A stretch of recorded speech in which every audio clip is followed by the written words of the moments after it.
about to take an uncalculated risk right now. Alright.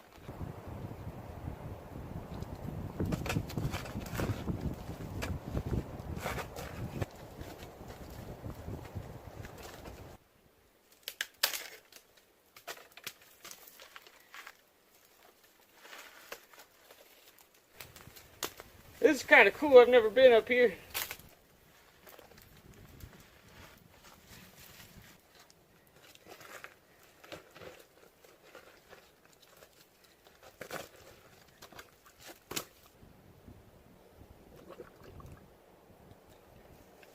We're in business. Whoa.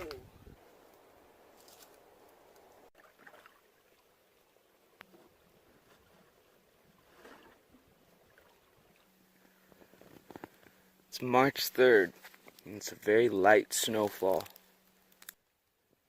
Wow!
None of these were gonna be for wine.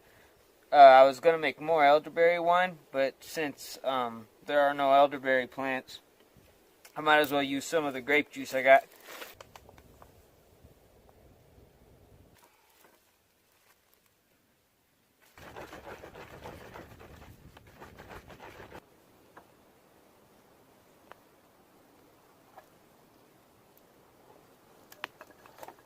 Whoa!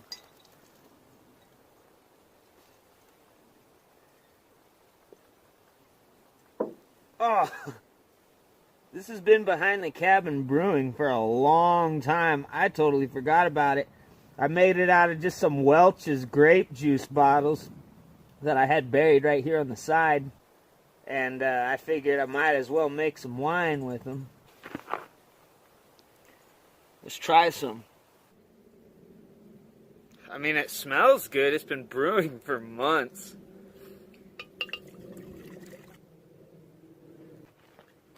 Cheers.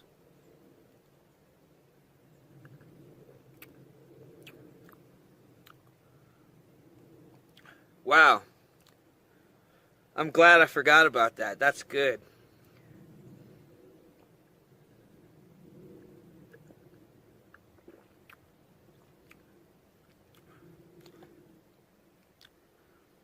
It's like very strong wine. That might be a bit much.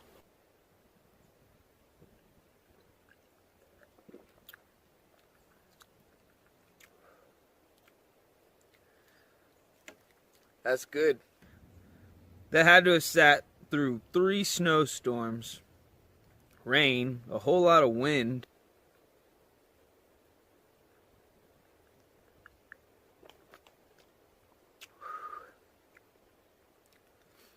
Pretty strong, but really good.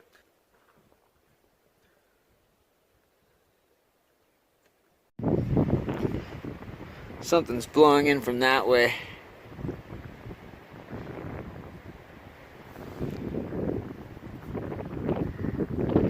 It's crazy though because the sun is shining, but the snow's blowing in from this big storm front that's coming directly at me, so it should start really picking up in a sec here. Here it comes.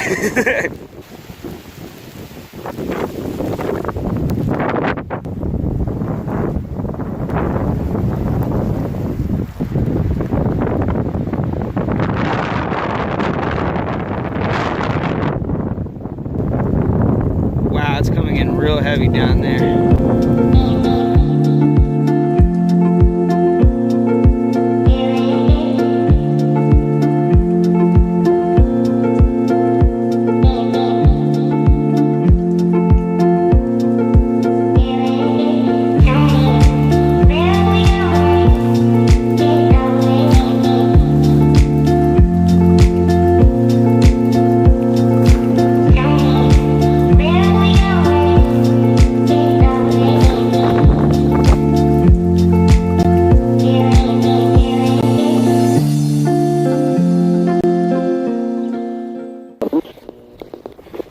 Mostly cloudy. Chance of snow showers in the morning, then chance of snow showers in the afternoon.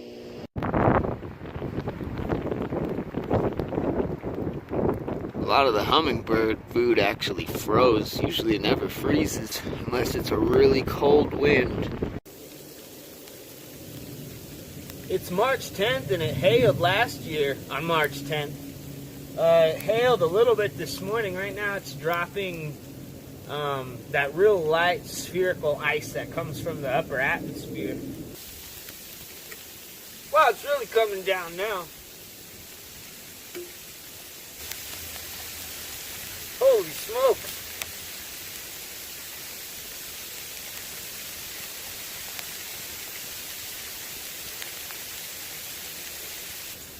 Best way to warm up.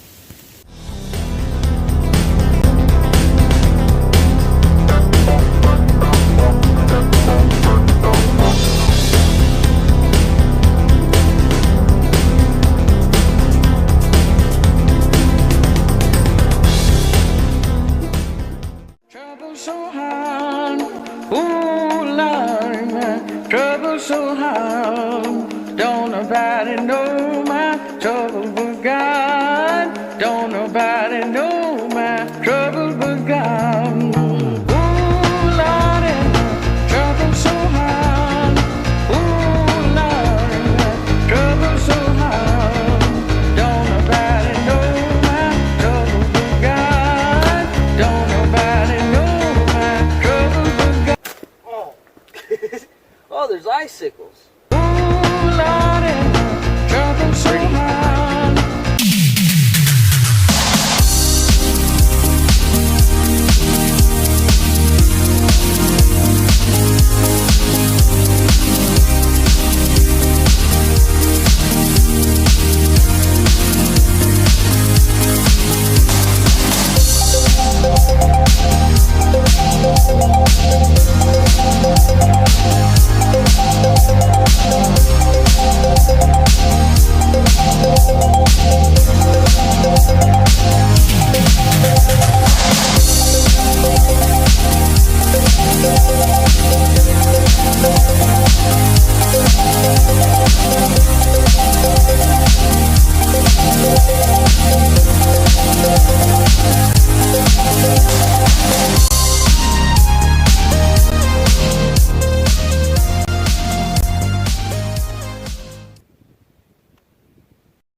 There's a balloon way up there.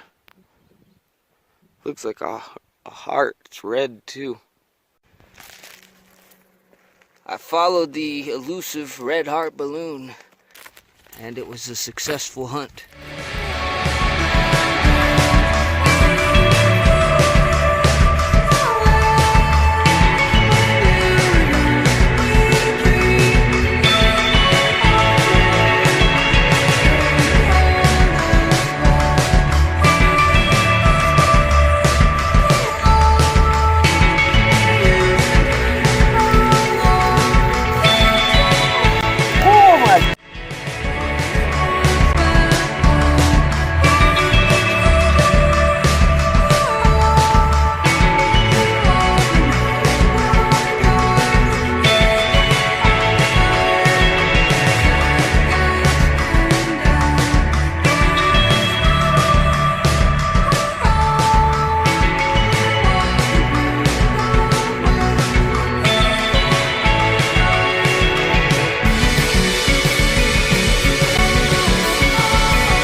That's what happens when you start bathing in the creek for the spring and the summer. You get algae in your hair, and then it knots it if you don't get it out. I don't know if you can see my gray hair. That's one of them. So I can technically say I've lived in the woods long enough to see my hair turn gray. Technically. Oh, good for now.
Just stay.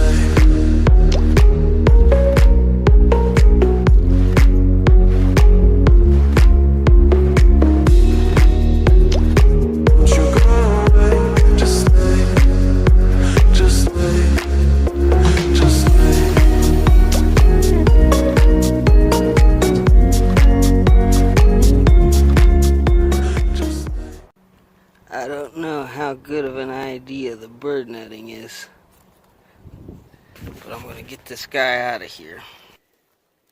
Aye, don't bite me, man. I'm trying to help you.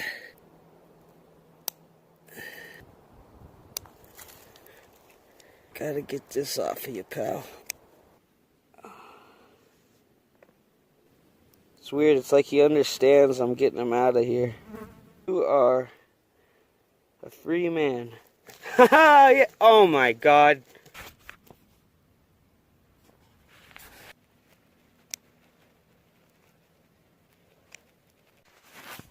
Oh, get off of me.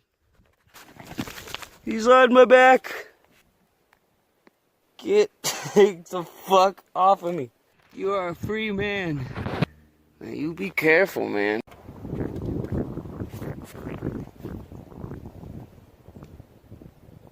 There's something shiny over there. If that's a balloon, that's going to be so funny. It's a balloon! It's hearts and frogs? I mean, you think I would be more bummed to see a balloon, someone's trash made it all the way up here. And, I mean, it's not a good thing. But that's pretty awesome. Somebody released this. And they probably watched it float away, or maybe it got away from them. And they had no idea it would end up in the hands of a hermit in the woods. This was in the hands of somebody. Probably gonna get corona. But this was in the hands of someone. Somewhere out there.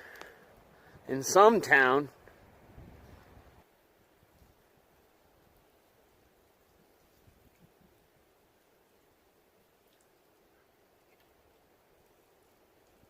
I've seen the thread come up on Lit before. I haven't been on there in a long time, so I don't know if it still comes up or not, but I'm sure it does. Books that have changed your life. And I think maybe you guys will appreciate if you heard about the book that changed my life. And I don't even mean that lightly. I mean, I can look back on my life, and I can see the turning point. I can see the minute my life changed from this book, from the moment on. Maybe it was the situation surrounding the time period when I read it. Maybe it was the events that led up to me reading it, or maybe it was all the things that happened after I read it. Either way, that book changed my life, and many books have affected me in different ways. But you guys have probably already heard of this author. Ed Abbey's Desert Solitaire. This book did so much for me, to the point where I wouldn't be talking to you guys from the woods where I am right now if it wasn't for Desert Solitaire. And that's because I started my whole journey off in the desert. The way I heard about Ed Abbey, even from the beginning, was when I started to research my great-grandfather, who was a desert prospector. You know, they called the desert prospectors of that time period rainbow chasers, because all the mineral and the metal was all gone, because most of the gold had been depleted that was reachable. So these guys died broke, and most of them died tragically. And I was really interested in my great-grandfather because I heard stories about him sleeping on top of his car when he got caught in a flash flood, and him living in abandoned buildings with his 2 burros and things like that, that made me think, wow, man, that sounds like some awesome adventure. I want to go follow not so much follow in his footsteps, but to just walk alongside him and to kind of trace him and see where they went. My great-grandfather's best friend was this legendary desert rat who Ed Abbey actually based one of the characters in his books off of and wrote about a lot. And I was completely interested. I'd never heard of Ed Abbey until then. So I was like, well, I'm going to, this guy's worth checking out then. I was trying to just get all this different information I could about my great-grandfather and his lifestyle. So I looked up Ed Abbey, and I discovered Desert Solitaire. Basically, Ed Abbey, the best way I've heard him described, and he's been described this way a lot, is the Thoreau of the American Southwest, or the John Muir of the desert. And that's a real accurate description, but he's much more than that, even. I think of that group of writers, Ed Abbey is at the same time completely different, because he is relatable. He writes in a language that not only is relatable, but absolutely electrifying. When I read Desert Solitaire, I was drunk off of it. It was completely, totally electrifying. And the way he writes is absolutely incredible. For those who don't know who Ed Abbey is or about him, to give an example of the kind of person he was, one thing that he's most known for is his famous burial when he died. He was in the hospital, and he loved the desert so much that he wanted to die in it, and he had written before that he wanted to be buried under a cactus somewhere. He wanted to fertilize a cactus and just give back to nature what it had always done for him. He was dying. He had tubes in his stomach. He was bleeding internally. He knew he was dying, and his best friend Doug Peacock was there with him in the hospital, and they start yanking all the tubes and cords and wires off of him, and the nurses are trying to stop him, and they left. They got in his truck and went to the desert. And they went out in the desert and just camped like they did in the old days and waited for him to pass away. And it took days, and he passed away in the desert that he loved. They got his body on ice, put him in a sleeping bag. All of this completely illegal, but they drove him off into the desert to an area where he was able to see everything that he loved. And they spent all day digging the hole, and they put him in it, and they put a big rock on it that's a real famous picture of it. It says, I think it says, "Here lies Edward Abbey," this date of birth, date of death, and then it says, "No comment." That just kind of gives an example of how much the Southwest was in this man's blood. Whenever I've recommended Desert Solitaire to people, and I always recommend it to people, but they never read it. When I do recommend this book to somebody, I give them a quote that's the last paragraph in the introduction. and it's probably Ed Abbey's most famous quote. If you don't know who Ed Abbey is and you've just kind of looked into him, you've probably come across this quote. The reason why I give this quote to somebody that I recommend Desert Solitaire to is because it is the best way to open this book. It gives you the best taste of what it's about. It gives you an idea of the way Ed Abbey writes. But you've already probably heard this before. Do not jump into your automobile next June and rush out to the canyon country hoping to see some of that which I have attempted to evoke in these pages. In the first place, you can't see anything from a car. You've got to get out of the goddamn contraption and walk. Better yet, crawl. On hands and knees.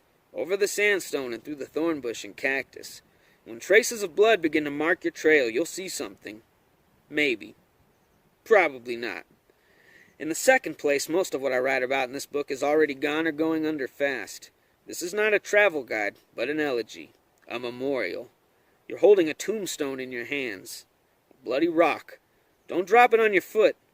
Throw it at something big and glassy. What do you have to lose? Edward Abbey. This book changed my life. I can't recommend it enough. So any of my lit bros out there, you want to read, who haven't read this yet, if you want to read a book that played a huge part in the formation of who I am today, Desert Solitaire is the book that did that. Read Desert Solitaire if you haven't, and tell me what you think of it. And if you have, tell me what you think of it. And if you don't like it, don't be afraid to tell me what you think of it.